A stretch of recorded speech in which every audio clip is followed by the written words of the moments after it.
কার্ডটা তো দিয়ে গেল বাবু, তা কিছু বুঝতেও পারছি না।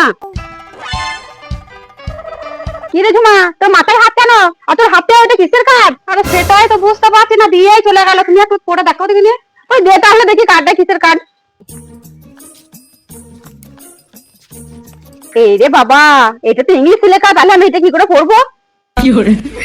আরে বৌদি, আপু কি ভাবছো? এটা বলো কিসের কার্ড? আরে দাঁড়া না, বলছি অত পাড়া কিসের?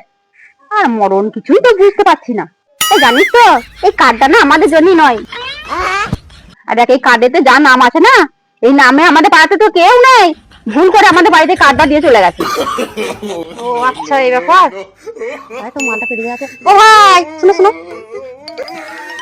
বলো বৌদি, কি বলছিলে? ও ভাই, কার্ডে যার নাম লেখা আছে তুমি তাকে চিনো নাকি? দেখো দেখিনি। এই কার্ডে তো মদন মোহন নামেই রয়েছে। কই দেখি বৌদি, দাও দেখি।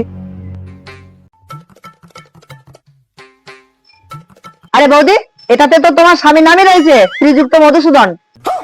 আরে ওইটা তো আমার দেওরের নাম, তার জন্য আমি মুখে নামটা আনিনি।